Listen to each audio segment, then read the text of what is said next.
Hello മക്കൾസ്, Babu സാറാണേ. അപ്പൊ നമ്മള് ഇതുവരെ എടുത്ത വീഡിയോയിൽ നമ്മള് ജുലൂസ് എന്ന് പറയുന്ന നാട്യ രൂപാന്തരത്തെ കുറിച്ചാണ് നമ്മൾ അവസാനമായി പറഞ്ഞത്.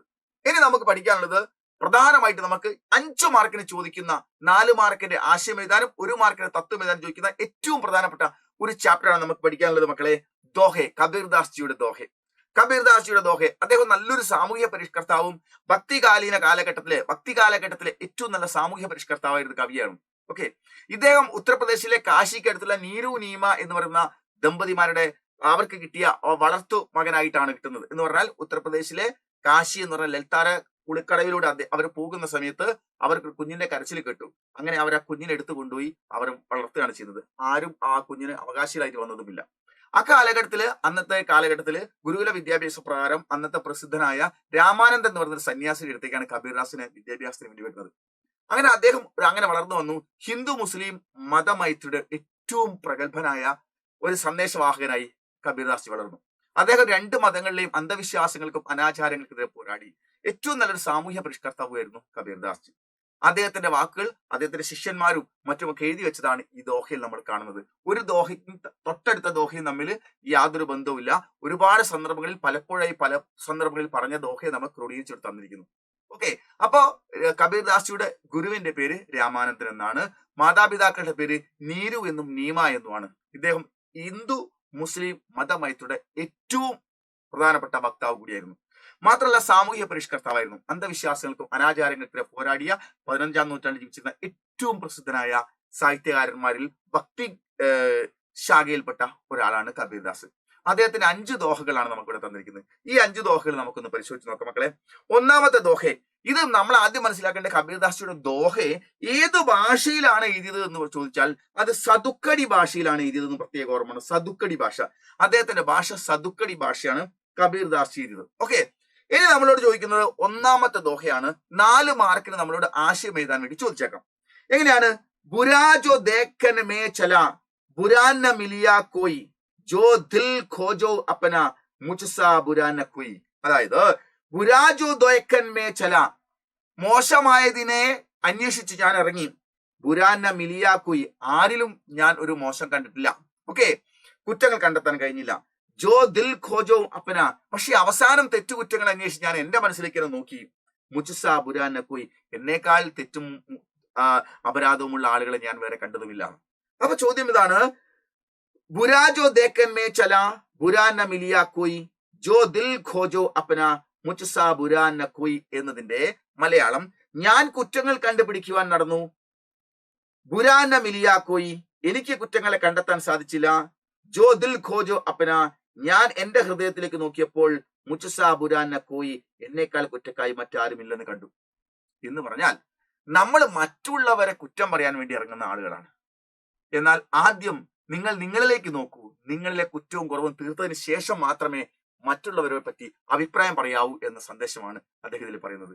ഇത്ര മനോഹരമായ വരിയാണ്. ഇതിന് നമ്മളോട് 4 മാർക്കിന് ഭാവാർത്ഥം എഴുതാൻ പറഞ്ഞാൽ നമ്മൾ ഇങ്ങനെ എഴുതണം.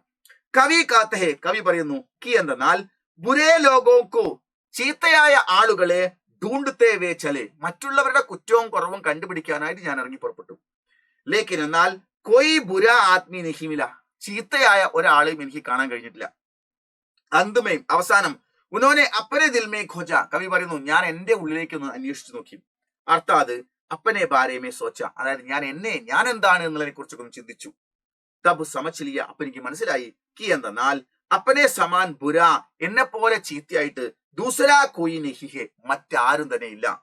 കവി ക മത്ലബ് യഹേ, കവി ഇങ്ങനെ പറഞ്ഞു വെച്ചതിന്റെ അർത്ഥം ഇങ്ങനെയാണ്. കി എന്നാൽ ദൂസരോ കി ബുരായി പർ ധ്യാൻ ദേനേക്ക് പഹലെ, മറ്റുള്ളവരുടെ ചീത്തയിലേക്ക് അന്വേഷണം നടത്തുന്നതിന് മുൻപ് അപ്പനെ ആപ്കോ സുധാരണ ജരൂരി, നിങ്ങൾ അവനവനെ ഒന്ന് പരിഷ്കരിക്കുകയും ശുദ്ധീകരിക്കുകയും വേണ്ടതാണ് അത്യാവശ്യം എന്ന് പറയുന്നത്. അപ്പൊ ഓരോ മനുഷ്യനും മറ്റുള്ളവരുടെ കുറ്റം പറയൽ നിർത്തിയിട്ട് അവനവനെ പരമാവധി പൂർണ്ണമായും പവിത്രീകരിച്ച് ശുദ്ധമാക്കുക എന്ന കർമ്മങ്ങളിലാണ് നമ്മൾ ഏർപ്പെടേണ്ടത് എന്ന് പറയുന്നു. ഇത് 4 മാർക്കാണ് എങ്ങനെ എഴുതിയാൽ. എന്നാൽ ഇത് തത്വം എഴുതാൻ വേണ്ടി നമ്മളോട് 1 മാർക്കിന് ചോദിച്ചാൽ നിങ്ങൾ എഴുതേണ്ടത് അപ്പനേക്കോ പാച്ചാൻ വാലാഹി സച്ചാ ജ്ഞാനിഹേ, അവനവനെ തിരിച്ചറിയുന്നവനാണ് ലോകത്തിലെ ഏറ്റവും വലിയ ജ്ഞാനി എന്നാണ്. ഓക്കെ മക്കളെ, അപ്പൊ നമ്മൾ മറന്നുപോയത് ഏറ്റവും ഇമ്പോർട്ടന്റ് ആയ ഒരു ദോഹയാണ്. അടുത്തതാണ് നമുക്ക് മറ്റൊരു ദോഹ വരുന്നത്. ലഘുദാസെ പ്രഭുദാമിലെ പ്രഭുദാസെ പ്രഭുദൂരി ചീണ്ടിയിലെ ശക്കർ ചലി ഹാത്തി കെ സിർദൂരി. അതായത് ലഘുദാസെ പ്രഭുദാമിലെ, ലാളിത്യത്തിലൂടെ പ്രഭുവിനെ കിട്ടുന്നു. വിനയത്തിലാണ് ദൈവികത ഉള്ളത്. നിങ്ങൾ വിനയമുള്ളവനാണെങ്കിൽ നിങ്ങളിൽ ദൈവത്തിന്റെ അനുഗ്രഹം ഉണ്ടായിരിക്കും. പ്രഭുദാസേ പ്രഭുദൂർ, നിങ്ങൾ അഹങ്കാരത്തിൽ നിന്ന് ദൈവം ദൂരെ അകലുന്നു എന്ന് പറഞ്ഞാൽ നിങ്ങളിൽ അഹങ്കാരമുണ്ടെങ്കിൽ ദൈവത്തിന്റെ അനുഗ്രഹം നിങ്ങളിൽ ഉണ്ടാവുകയില്ല. ചീണ്ടിയിലെ ശക്കർ ചലി, നിങ്ങൾ നോക്കൂ, ഉറുമ്പുകൾ മധുരം കണ്ടാൽ അത് കൊണ്ടുപോകും. ഉറുമ്പുകൾ മധുരം കണ്ടാൽ കൊണ്ടുപോകും. ഹാത്തി കേസിർ ദൂരി, അഹങ്കാരത്തിനും വലുപ്പത്തിനും പ്രധാനമായിട്ട് ഇവിടെ ആനയെ ഉപയോഗിച്ചിരിക്കുന്നു. ആനയാട്ടെ തലയിൽ ചളിയും കൂരിയിട്ടാണ് പോകുന്നത്. ഓക്കെ, അപ്പൊ നിങ്ങൾ വിനയത്വം ഉണ്ടാകുമ്പോൾ ദൈവാനുഗ്രഹമായ മധുരം ലഭിക്കുന്നു. നിങ്ങൾ അഹങ്കാരം, പർവ്വതം പോലെ ആന പോലെ അഹങ്കാരം ഉണ്ടാകുമ്പോൾ നിങ്ങളിൽ ചളി അടിഞ്ഞുകൂടുന്നു എന്നാണ് പറയുന്നത്. ഓക്കെ, ആനയോ നോക്ക്, ആത്തി കെസിർ ദൂരി, ആനയോ തലയിൽ പൊടിയാണ് വഹിക്കുന്നത്. ഇതിന്റെ തത്വം എഴുതാൻ പറഞ്ഞാൽ നമുക്ക് 4 മാർക്കിന് മക്കളെ നമ്മൾ ഇങ്ങനെ എഴുതണം. ഇതിന്റെ ഭാവാർത്ഥം എഴുതാൻ പറഞ്ഞാൽ നമ്മൾ ഇങ്ങനെ എഴുതണം.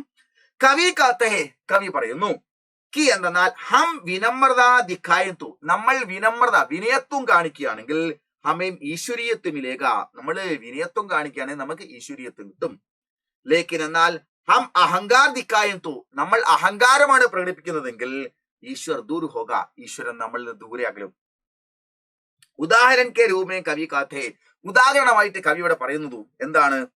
കവത്തെ കി ചോട്ടി ചീണ്ടി, വളരെ ചെറുതല്ലേ ഉറുമ്പ്, ഉസ്നെ ബഡാ ശക്കർ ലേക്കർ ചലത്തെ, തന്റെ ശരീരത്തെക്കാൾ ഭാരം കൂടിയ ശർക്കര കഷ്ണവുമായിട്ട് ഉറുമ്പുകൾ പോകാറുണ്ട്. ലേക്കിൻ ബഡി ശരീർ വാലെ ഹാത്തി കെ സിർ പർ മലിൻ ധൂൾ ഹെ, എന്നാൽ ഏറ്റവും വലിയ ശരീരത്തിനുടമയ ആന തലയിൽ ശർക്കരയും കൊണ്ടല്ല പോകുന്നത്, മണ്ണും കൂരിയിട്ടുകൊണ്ടാണ്. കുളി കഴിഞ്ഞിട്ട് വീണ്ടും ആന മേലേക്ക് ചളി കൂരിയിട്ട് മണ്ണ് കൂരിയിട്ട് പോകുന്നു. ധൂൾ എന്ന് പറഞ്ഞ പൊടി. കവി കാ മത്ലബ് ഹേ, കവി പറഞ്ഞതിന്റെ അർത്ഥം ഇങ്ങനെയാണ്. കി എന്നാൽ ഹം ദൂസരോം സെ വിനയ് കെ സാത്ത് വ്യവഹാർ കരുത്തോ, നാം മറ്റുള്ളവരോട് വിനയത്തോടു കൂടി പെരുമാറുകയാണ് എങ്കിൽ ഈശ്വർ സദാ ഹമാരെ സാത്ത് രഹേങ്കെ, ദൈവം എപ്പോഴും നമ്മുടെ കൂടെ ഉണ്ടാവും. അഹങ്കാർ സെ ജിയന്തോ, നാം അഹങ്കാരം കൊണ്ടാണ് നമ്മൾ ജീവിക്കുന്നതെങ്കിൽ ഈശ്വർ ഹമേ ചോട് ദേങ്കെ, ദൈവം നമ്മളെ കൈവിടിയും. മൂല്യഹീൻ ആധ്യാത്മികത അക്ബർ, യാതൊരു വിലയും മൂല്യവും കൽപ്പിക്കാത്ത ആധ്യാത്മികതയിൽ ആലോചന കർക്കെ, ചിന്ത നടത്തിയിട്ട് യഹാം കവി, ഇവിടെ കവി വിനമ്രതാക്കെ മഹത്വക്കെ ബാരമേ ഞാൻ ദേത്തെ, വിനമ്രതയുടെ, ലാളിത്യത്തിന്റെ, വിനയത്വത്തിന്റെ മഹത്വത്തെ കുറിച്ച് പറയുന്നു. അല്ലാതെ നിങ്ങൾ അഹങ്കാരിയായി നാട്ടിലും വീട്ടിലും ജീവിച്ച് ദൈവത്തെ പ്രാർത്ഥിച്ചു കഴിഞ്ഞാൽ നിങ്ങൾ നാട്ടുകാരുടെ മനസ്സിലും ഉണ്ടാവുകയില്ല, ദൈവത്തിന്റെ മനസ്സിലും നിങ്ങൾക്ക് ഉണ്ടാകില്ല. നിങ്ങൾ വിനയമുള്ളവനായി മാറുകയാണെങ്കിൽ എല്ലാ ആളുകളും നിങ്ങൾക്ക് വേണ്ടി ചിന്തിക്കുകയും പ്രാർത്ഥിക്കുകയും ദൈവം നിങ്ങളെ അനുഗ്രഹിക്കുകയും ചെയ്യും. അപ്പോൾ ഏറ്റവും വിനയമുള്ളവരായി മാറുക എന്നുള്ളതാണ് ഏറ്റവും പ്രധാനമായിട്ട് നാം മനസ്സിലാക്കേണ്ടത്. അതിനുശേഷമാണ് നമ്മൾ ഭക്തിയിലേക്ക് പോലും പോവേണ്ടത്. ഓക്കെ, അപ്പൊ തത്വം ചോദിച്ചാൽ അഹം ദൂർ ഹോനേസെ മഹത്വ ബെട്ടാഹേ, നമ്മളിലെ അഹങ്കാരം പോകുമ്പോഴാണ് മഹത്വം ഉണ്ടാവുന്നത്. ഈ ഒരു ബോധത്തോടു കൂടി വേണം നമ്മൾ ഈശ്വര ചിന്തയും പരോപകാര ചിന്തയും ഒക്കെ ആയിട്ട് നമ്മൾ മുന്നോട്ട് പോകാൻ. ഓക്കെ, അഹങ്കാരമുണ്ടോ സർവനാശമാണ്, വിനയമുണ്ടോ മഹാസൗഭാഗ്യമാണ്. ഓക്കെ, ഇനി 3ാമത്തെ ദോഹയിൽ കബീർദാസ് പറയുന്നു ദുഃഖമേ സുമിരൻ സബ് കരി, ദുഃഖം വരുമ്പോൾ എല്ലാവരും ദൈവത്തെ പ്രാർത്ഥിക്കും. സുഖമേയും കരയുന്ന കുയി, സുഖം ഉണ്ടാകുമ്പോൾ സന്തോഷം കൊണ്ട് അഹങ്കരിച്ച് അവന് ദൈവത്തെ പോലും മറന്നുപോകും. ജോ സുഖമേ സുമിരൻ കരി, ആരാണോ സുഖമുണ്ടാകുമ്പോൾ ദൈവത്തെ പ്രാർത്ഥിക്കുന്നത്, തോ ദുഃഖ കാഹേ ഹോയി, അവന്റെ ജീവിതത്തിൽ എങ്ങനെ ദുഃഖം വരാനാണ്? നോക്കൂ മക്കളെ, ദുഃഖമേ സുമിരൻ സബ് കരി, ദുഃഖം വരുമ്പോൾ ദൈവത്തെ എല്ലാവരും ഓർക്കുന്നു. സുഖമേ കരയുന്ന കുയി, സുഖത്തിൽ ആരും ഈശ്വരനെ ഓർക്കുന്നില്ല. ജോ സുഖമേ സുമിരൻ കരേ, ആരാണോ സുഖമുണ്ടാകുമ്പോൾ ദൈവത്തെ പ്രാർത്ഥിക്കുന്നത്, ഓർക്കുന്നത്, തോ ദുഃഖ കാഹേ ഹോയി, ഒരിക്കലും ദുഃഖം ഉണ്ടാവുകയില്ല. അങ്ങനെ വരികയാണെങ്കിൽ അയാൾക്ക് എങ്ങനെ ദുഃഖം ഉണ്ടാവാനാണ്? എന്ന് പറഞ്ഞാൽ ഒരു യഥാർത്ഥ ഭക്തന്റെ പ്രാർത്ഥന സമയത്ത് അദ്ദേഹം സന്തോഷം കൊണ്ടാണോ ഈ പ്രാർത്ഥിക്കുന്നത്, സങ്കടം കൊണ്ടാണോ ഇപ്പോൾ പ്രാർത്ഥിച്ചുകൊണ്ടിരിക്കുന്നത് എന്ന് അദ്ദേഹത്തിന്റെ നോക്കിക്കഴിഞ്ഞാൽ മറ്റൊരാൾക്ക് മനസ്സിലാക്കി. എന്ന് പറഞ്ഞാൽ എപ്പോഴും അദ്ദേഹം ഒരേ ഒരു വികാരത്തിൽ, ഒരേ ഒരു ഭാവത്തിൽ ദൈവത്തെ ഓർത്തുകൊണ്ടേയിരിക്കും. ഓക്കെ, അങ്ങനെയാണ് അത് യഥാർത്ഥമായ ഒരു ഭക്തന്റെ സ്വഭാവം ഉണ്ടായിരിക്കുക എന്നാണ് പറയുന്നത്. തനിക്ക് ജീവിതത്തിൽ അനുഗ്രഹങ്ങൾ ഉണ്ടാകുമ്പോഴും കൂടുതൽ വിനീതനായി ദൈവത്തോട് പ്രാർത്ഥിച്ചുകൊണ്ടിരിക്കും, അങ്ങയുടെ അനുഗ്രഹമാണ് എന്ന്. നഷ്ടമുണ്ടാകുമ്പോഴും അദ്ദേഹം ദൈവമേ എന്നെ രക്ഷപ്പെടുത്തണേ ഒരേ വികാരത്തിൽ അദ്ദേഹം സന്തോഷമുണ്ടാകുമ്പോഴും സങ്കടമുണ്ടാകുമ്പോഴും എപ്പോഴും തന്റെ കണ്ണ് നനഞ്ഞുകൊണ്ട് ദൈവത്തോട് ആത്മാർത്ഥമായി പ്രാർത്ഥിച്ചുകൊണ്ടിരിക്കുന്നു. അങ്ങനെയുള്ളവർക്ക് ജീവിതത്തിൽ മഹാദുരന്തങ്ങളും പ്രയാസങ്ങളും ഉണ്ടാവുകയില്ല എന്നാണ് കവി പറയുന്നത്. ഓക്കെ, യെസ്, നമുക്കതിന്റെ ദോഹയുടെ സാരാംശം 4 മാർക്കിന് ചോദിച്ചാൽ നമ്മൾ ഇങ്ങനെ എഴുതണം. കബീർദാസ് കാലത്തെ കബീർദാസ് പറയുന്നു കി എന്തെന്നാൽ ദുഃഖമേ ഹം സബ് ഈശ്വർ കാ സ്മരൺ കർത്തേ, ദുഃഖമുണ്ടാകുമ്പോൾ നമ്മൾ എല്ലാവരും ഈശ്വരനെ പ്രാർത്ഥിക്കുന്നു. അവിടങ്ങളില് ആരാധനാലയ കേന്ദ്രങ്ങളിൽ കിടന്ന് കിടന്നു ഉരുണ്ട് മഹാപ്രാർത്ഥനയാണ്. ലേക്കിൻ സുഖമേക്കെ അവസർ പർ, പക്ഷെ സുഖമങ്ങാൻ ജീവിതത്തിൽ വന്നു കഴിഞ്ഞാൽ കോയി ഈശ്വർ കാ സ്മരൺ നഹീ കർത്ത. അഹങ്കാരം കൊണ്ട് തുള്ളിച്ചാടി സ്ഥലകാല പരിസര ബോധമില്ലാതെ പോവുകയാണ്. അവന് ദൈവവുമില്ല, ഒന്നുമില്ല. കവി പൂച്ചത്തെ കവി ചോദിക്കുന്നു കി ജോ ലോക് സുഖമേ ഈശ്വർ കാ സ്മരൺ കരേ. ആരാണോ സുഖമുണ്ടാകുമ്പോൾ ദൈവത്തെ സ്മരിക്കുന്നത്, തോ ഉൻകോ ദുഃഖ കൈസെ ഹോഗ. അദ്ദേഹത്തിന് പിന്നെ ദുഃഖം എങ്ങനെ ഉണ്ടാവാനാണ്? അർത്ഥാത് അതായത് ഹമേശ ഈശ്വർ സ്മരൺ ഹമേര്, ഹമേശ എപ്പോഴും ഈശ്വർ സ്മരൺമേ, ഈശ്വർ സ്മരണയിൽ രഹിനെ വാലോങ്കോ നിൽക്കുന്നവർക്ക് ദുഃഖ കബി നഹി ഹോത്ത. 24 മണിക്കൂർ ഫുൾ ടൈം ഈശ്വര ഭക്തിയോട് കൂടി ചിന്തിക്കുകയും പ്രവർത്തിക്കുകയും ഒക്കെ ചെയ്യുന്ന മനുഷ്യനെ സംബന്ധിച്ചോളം അയാൾക്ക് ദുഃഖം എന്ന് പറഞ്ഞ വേറൊരു അവസ്ഥ ഉണ്ടാവുകയില്ല. യഹാം ജീവൻ മേ ഈശ്വർ സ്മരൺ കി ജറൂറത്ത് കവി ഹമേ ദിക്കാത്തെ. യഹാം ജീവൻ മേ, ഇവിടെ ജീവിതത്തിൽ ഈശ്വർ സ്മരൺ കി ജറൂറത്ത്, ഈശ്വര ചിന്ത മാത്രമായിരിക്കണം, ഈശ്വര ചിന്ത ഫുൾ ടൈം ഉണ്ടായിരിക്കണം എന്നുള്ള ചിന്ത ഹമേ സിക്കാത്തെ, കവി നമ്മളെ പഠിപ്പിക്കുന്നു. സച്ചി ആധ്യാത്മികത കി മൂല്യപ്പർ കവി യഹാം പർ ബൽദേത്തെ. യഥാർത്ഥമായ ആധ്യാത്മികത മൂല്യത്തിന് കവി ഉയർത്തിപ്പിടിക്കാൻ വേണ്ടി ചെയ്യുന്നു എന്ന് പറഞ്ഞാൽ, ചില സമയങ്ങളിൽ മാത്രം തനിക്ക് എന്തേ കാര്യം ഉണ്ടാവാൻ വേണ്ടി ദൈവത്തെ പ്രാർത്ഥിക്കുക എന്ന സിസ്റ്റം ഒഴിവാക്കി ജീവിതചര്യയുടെ ഭാഗമാണ് എപ്പോഴും നമുക്ക് ഈശ്വര ചിന്ത കൂടി ഉണ്ടായിരിക്കുക എന്നുള്ളത്. അങ്ങനെ ഒരാളെ സംബന്ധിച്ചിടത്തോളം ദൈവം പോലും പരീക്ഷണത്തിന് വിധേയമാക്കാതെ അദ്ദേഹത്തിന് ഒരു ദുരന്തവും സങ്കടവും ഇല്ലാത്ത നല്ലൊരു ജീവിതം ലഭ്യമാകുന്നവരുത്. അപ്പൊ നമുക്ക് വല്ലപ്പോഴുമല്ല, നമുക്ക് 24 മണിക്കൂർ നമ്മുടെ ചിന്തയിലും ബോധത്തിലും എല്ലാം നമുക്ക് ഈശ്വരൻ ചിന്ത ഉണ്ടായിരിക്കണം. അപ്പോഴാണ് വാക്കിലും പ്രവൃത്തിയിലും ഒക്കെ, നമ്മൾ നോട്ടത്തിലും വാക്കിലും പ്രവൃത്തിയിലും ഒക്കെ നമ്മൾ ഈശ്വര ചിന്ത ഉണ്ടായിരിക്കണം എന്നുള്ളതാണ്. ഓക്കെ, അങ്ങനെ വരുമ്പോൾ സുഖ് ഓർ ദുഃഖമേമ്പി, സുഖമുണ്ടാകുമ്പോഴും ദുഃഖമുണ്ടാകുമ്പോഴും ഈശ്വർ കാ സ്മരൺ കർണ ചായേ, നാം ദൈവത്തെ വിളിച്ചുകൊണ്ടേയിരിക്കണം, ദൈവത്തെ സ്മരിച്ചുകൊണ്ടിരിക്കണം എന്നുള്ള സന്ദേശമാണ് കവിതയിലൂടെ കവി വരുന്നത്. എന്ന് പറഞ്ഞാൽ ചില സമയങ്ങളിൽ മാത്രം രാവിലെ, ഉച്ചയ്ക്ക്, വൈകുന്നേരം ചില സമയങ്ങളിൽ മാത്രം പ്രാർത്ഥിക്കാനുള്ളതല്ല. ആ സമയത്ത് പ്രാർത്ഥന ഒക്കെ ആവാം, പക്ഷേ നമുക്ക് 24 മണിക്കൂർ നമുക്ക് ദൈവചിന്ത മനസ്സിലുണ്ടായിരിക്കണം. അല്ലാണ്ട് പ്രാർത്ഥനാ സമയത്ത് മാത്രം ദൈവത്തെ ഓർക്കുക, പിന്നെ നമ്മൾ സ്വയം മറന്നു നോക്കുക, പിന്നെ അടുത്ത പ്രാർത്ഥനയുടെ സമയം എപ്പോഴാണോ അപ്പൊ ദൈവത്തെ പ്രാർത്ഥിക്കുക. അങ്ങനെ ഇൻസ്റ്റാൾമെന്റ് ആയിട്ടല്ല, ഫുൾ ടൈം നമ്മൾ ഈശ്വരനെ ചിന്തിച്ചുകൊണ്ടിരിക്കണം എന്നാണ് കവി പറയുന്നത്. ഓക്കെ, ഇനി 4ാമത്തെ ദോഹയിലൂടെ നമ്മൾ പറയുന്നു കാമി ക്രോധി ലാലച്ചി ഇത്തനി ഭക്തി നഹുയി. കാമം, ക്രോധം, ലോഭം, മോഹം ഒന്നുള്ളവനിൽ ഭക്തനല്ല. ഭക്തി കരയിക്കോയ് സുരമ ജാതി ഭരൻ കുലാഹുയി. എന്താ പറഞ്ഞത്? കാമി ക്രോധി ലാലച്ചി, ദുസ്വഭാവക്കാരനും കോപിഷ്ടനും കൊതിയനും ഒരിക്കലും ഭക്തനാവുകയില്ല. കാമി ക്രോധി ലാലച്ചി, കാമമുള്ളവനും ക്രോധി ക്രോധം ദേഷ്യമുള്ളവനും ലാലച്ചി ആർത്തിയുള്ളവനും ഇത്തനെ ഭക്തി നഹുയി, അവനെ കൊണ്ട് ഭക്തൻ എന്ന് പറയില്ല. ഭക്തി കരകോയ് സുരമ, ഭക്തിയുള്ളവൻ അവനാണ് യഥാർത്ഥ ഭക്തൻ. ധീരൻ, സുരമ ധീരൻ. ജാതി ഭരൻ കുലുഖൊയ്, ജാതിയും മതവും ഒന്നും നോക്കുകയും ചിന്തിക്കാതെ ചെയ്യാതെ എല്ലാ മനുഷ്യരെയും സ്നേഹിക്കുന്നവനാണ് യഥാർത്ഥ ഭക്തൻ. ദുസ്വഭാവക്കാരനും കോപിഷ്ടനും കൊതിയനും ഒരിക്കലും ഭക്തനാവുകയില്ല. ആ സ്വഭാവം ഉണ്ടെങ്കിൽ അയാൾ ഒരു പ്രാർത്ഥന നടത്തിയിട്ടും കാര്യമില്ല. ജാതി നിറം കുലം ശ്രദ്ധിക്കാത്തവനാണ് ധീരൻ. ജാതി മത ചിന്തകൾ ഒന്നുമില്ലാതെ എല്ലാ മനുഷ്യരെയും ദൈവത്തിന്റെ സൃഷ്ടികളെ കണ്ട് അങ്ങേയറ്റം സ്നേഹിക്കുന്നവനാണ് യഥാർത്ഥ ധീരൻ, യഥാർത്ഥ ഭക്തൻ. അവന്റെ മനസ്സിലാണ് യഥാർത്ഥ ഭക്തി വളരുക. അവന്റെ മനസ്സിൽ മാത്രമേ ഭക്തി ഉണ്ടാവൂ. സകല ജീവജാലങ്ങളോടും എല്ലാവരോടും തന്റെ ബന്ധുക്കളും സ്വന്തക്കാരെ കാണുന്ന കാഴ്ചപ്പാടാണ് യഥാർത്ഥ ഭക്തൻ ഉണ്ടാവുക എന്നാണ്. അവനിൽ ജാതി ചിന്ത ഉണ്ടാവില്ല, മതചിന്ത ഉണ്ടാവില്ല, ഭാഷാ ചിന്ത ഉണ്ടാവില്ല. അവർ വേറെ ഇവർ വേറെ, അങ്ങളെന്നും അവരെന്നും എന്ന ചിന്തയെ അവരിൽ ഉണ്ടാവുകയില്ല. അവരാണ് യഥാർത്ഥ ഭക്തൻ. അപ്പൊ ഏറ്റവും നല്ല സാമൂഹ്യ പരിഷ്കർത്താവിന് മാത്രമേ ഇങ്ങനെ പറയാൻ പറ്റുള്ളൂ. ഓക്കെ, അടുത്ത ഈ ദോഹയുടെ ഭാവാർത്ഥം നമുക്ക് നോക്കാം. എന്താണ്? കാമി ക്രോധി ലാലച്ചി ലോകോമേം ഭക്തി നിഹിയോത്തി. കാമവും ക്രോധവും ലാലച്ചി കൊതിയുമുള്ള ലോകോമേ ആളുകളിൽ ഭക്തി നിഹിയോത്തെ, ഭക്തി ഉണ്ടാവുകയില്ല. ലേക്കിൻ എന്നാൽ ജാതി വർണ്ണ ഓർ കുൽ കെ പരേ, ജാതിയുടെയും വർണ്ണത്തിന്റെയും കുലത്തിന്റെയും പരേ അപ്പുറത്ത് സബി ലോകോം സെ, എല്ലാ ആളുകളോടും സമഭാവുമേം വ്യവഹാർ കർണേ വാല ശൂർ, സമഭാവനയോടുകൂടി ജാതി മതം ഒന്നും നോക്കാതെ എല്ലാവരോടും ഒരുപോലെ പെരുമാറുന്ന ശൂർ മനുഷ്യനാണ്. ശൂർ കെ മന്മേ, മനുഷ്യന്റെ മനസ്സിൽ സച്ചി ഭക്തി ഹോത്തിയെ, ശരിയായ ഭക്തി ഉണ്ടാവുകയുള്ളൂ. ഭക്തിയിൽ ഹൃദയ കി പവിത്രത ഔർ സമഭാവന ജാഗനെ വാലെ, ഭക്തിയിൽ ഹൃദയത്തിന്റെ പവിത്രതയും ഔർ അതുപോലെ തന്നെ ഔർ, ഇവിടെ ഔർ ഉണ്ട് കേട്ടോ, ഔർ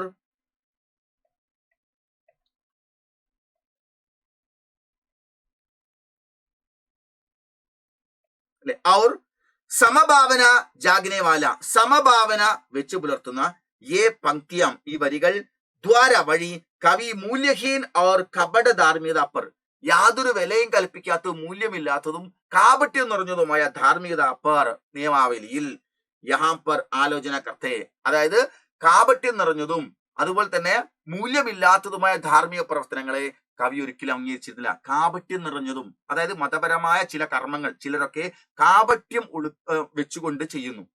ഓക്കെ, ധാർമ്മികത കാപട്യം നിറച്ചുകൊണ്ട് ചെയ്യുന്ന ധർമ്മ പ്രവർത്തനങ്ങളെ ഒരിക്കലും കവി അംഗീകരിച്ചിരുന്നില്ല. മറ്റുള്ളവരെ പറ്റിക്കാനും ചൂഷണം ചെയ്യാനും മതത്തിലെ ചില കർമ്മങ്ങൾ ചിലർ ഉപയോഗിക്കുന്നു. ഇതിന് ഒരിക്കലും ഭക്തിയായിട്ടോ ഭക്തനായിട്ടോ ഇത് ചെയ്യുന്ന ആളെ കാണാൻ കഴിയില്ല. സാമൂഹ്യ ദ്രോഹിയായിട്ട് തന്നെ ദുഷ്ടനായിട്ട് തന്നെ കാണാൻ പറ്റുന്ന കവി പറയുന്നത്. അതായത് തത്വ സമഭാവ സച്ചാഹി ആത്മീക ലക്ഷൺ ഹേ, എല്ലാവരോടും സമഭാവന വെച്ച് പുലർത്തലാണ് ഒരു നല്ല മനുഷ്യന്റെ ലക്ഷണം എന്ന തത്വമാണ് ഇതിലൂടെ കവി പറയുന്നത്. ഓക്കെ, അപ്പോൾ 4 മാർക്കിന് ചോദിച്ചു കഴിഞ്ഞാൽ നമ്മൾ ഇത് എഴുതണം, 1 മാർക്കിന് ചോദിച്ചാൽ നമ്മൾ ഇത് എഴുതണം. ഓക്കെ മക്കളെ, ഇനി നമുക്ക് 5ാമത്തെ ദോഹയാണുള്ളത്. സായി ഇത്തനാ ദീജിയെ, ദൈവമേ എനിക്ക് ഇത്ര മാത്രം താ. ജാമേ കുടുംബ ബസായി, എന്റെ കുടുംബം കഴിഞ്ഞു പോകാൻ മാത്രം. മേ ബി ബുക്കാനർഹും സാധുവിന് ബുക്കാജായി, ഞാൻ വിശക്കാതിരിക്കും, സാധു ഉണ്ടെങ്കിൽ ആ സാധുവിന് വിശക്കാതിരിക്കും, എനിക്ക് അതിൽ കൂടുതലൊന്നും വേണ്ട. സായി ഇത്തനാ ദീജിയെ, ദൈവമേ എന്റെ കുടുംബത്തെ പോറ്റാനുള്ളത് തരൂ. ജാമേ കുടുംബ ബസായി, പോറ്റാനുള്ളത് മാത്രം നീ എനിക്ക് നൽകിയാൽ മതി.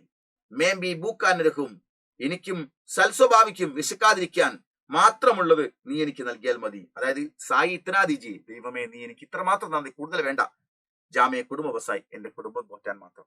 പിന്നെയോ അധികം ഉണ്ടെങ്കിൽ മേ ബി ബൂക്കാനർഹും, ഞാനും വിശക്കാതിരിക്കും. സാധു ഉന്ന ബുക്കാജായി, എന്റെ അടുത്ത് സാധു വന്നാൽ അദ്ദേഹത്തിനും സാധുവിനും കൂടി വിശക്കാതിരിക്കാനുള്ള ആ ഭക്ഷണം അല്ലെങ്കിൽ സമ്പത്ത് എനിക്ക് തന്നാൽ മതി എന്ന് പറഞ്ഞാൽ എന്റെ ജീവൻ നിലനിർത്താൻ ആവശ്യമല്ലാതെ മറ്റൊന്നും എനിക്ക് വേണ്ട. ജീവിതമാവട്ടെ നിന്നെ ഓർത്തുകൊണ്ടും മറ്റുള്ളവർക്ക് പരോപകാരം ചെയ്തുകൊണ്ടും മാത്രമായിരിക്കും എന്റെ ജീവിതം മുന്നോട്ട് പോവുക എന്നുള്ള സന്ദേശമാണ് അദ്ദേഹം നൽകുന്നത്. ഓക്കെ, ഇതിൽ അദ്ദേഹം പറയുന്ന ഭാവാർത്ഥം എങ്ങനെയാണ്?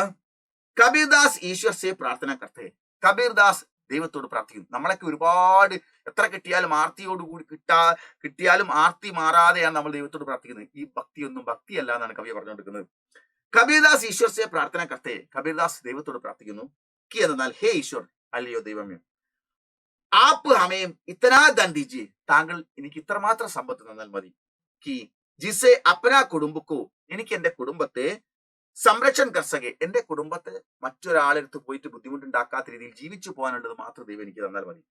കബീർദാസ് ഈ പ്രാർത്ഥന ബി കർത്തേ, കബീർദാസ് ഇത് പ്രാർത്ഥിക്കുന്നു. ഹേ ഭഗവാൻ, ആപ്ക ആശീർവാദ് ഹോക്കി, താങ്കളുടെ ആശീർവാദ അനുഗ്രഹം ഉണ്ടെങ്കിൽ സാധു ലോക് ബി ഭൂക്കാൻ രഹിജായി, താങ്കൾ എന്റെ കുടുംബം കഴിഞ്ഞു പോകാനുള്ളത് നിങ്ങൾ തരൂ.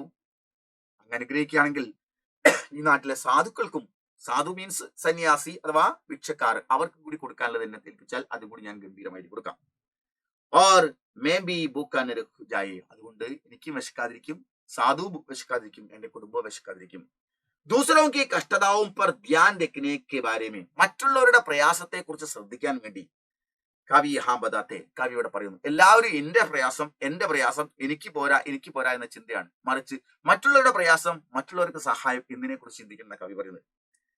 ധനാർജൻ കെ പീച്ചെ, പണം സമ്പാദിക്കുന്നതിന് പിന്നാലെ ദൗഡ്നെ വാലോ കി, ഓടുന്നവരുടെ ആലോചന വിമർശനം കവി യഹാം പ്രകർത്തെ, കവിയോടെ ചെയ്യുന്നു എന്ന് പറഞ്ഞാൽ പണം കിട്ടാൻ വേണ്ടി ഭക്തിമാർഗത്തിലൂടെയും മറ്റുമല്ലാത്ത മാർഗങ്ങളിൽ ഓടുന്ന, എത്ര വാരിക്കൂട്ടിയാലും മതിയാതെ ഓടുന്ന ആളിനെയാണ് ഇവിടെ ആലോചന കർത്തെ വിമർശിക്കുന്നത്. ഓക്കെ, ദൗഡ്നെ വാലോക്കി ആലോചന കവി യഹാം കർത്തെ, ഇങ്ങനെ ഓടുന്നവരുടെ വിമർശനമാണ് ഇവിടെ നടത്തുന്ന ആലോചന എന്ന ചർച്ച, വിമർശന കർത്തുണ്ട് എന്ന് പറഞ്ഞാൽ നമ്മളെ സംബന്ധിച്ചോളം ഇവിടെ വരുമ്പോൾ ഒന്നും കൊണ്ടുവന്നിട്ടില്ല, ഇനി നമുക്കൊന്നും കൊണ്ടുപോകാനും പറ്റില്ല. അപ്പൊ നമുക്ക് എന്ത് കിട്ടണം? നമ്മുടെ കുടുംബം മുന്നോട്ട് പോകാനും മറ്റുള്ളവരായ പാവപ്പെട്ട ആളുകളെ സഹായിക്കാനും നമ്മുടെ ജീവൻ നിൽക്കാൻ ആവശ്യമായത് മാത്രം മതി, കാരണം നമുക്കൊന്നും കൊണ്ടുപോകാൻ കഴിയില്ല. ഈ രീതിയിലുള്ള ചിന്തകളാണ് നമുക്ക് ഉണ്ടാവേണ്ടെന്ന കബീർദാസ് പറയുന്നത്.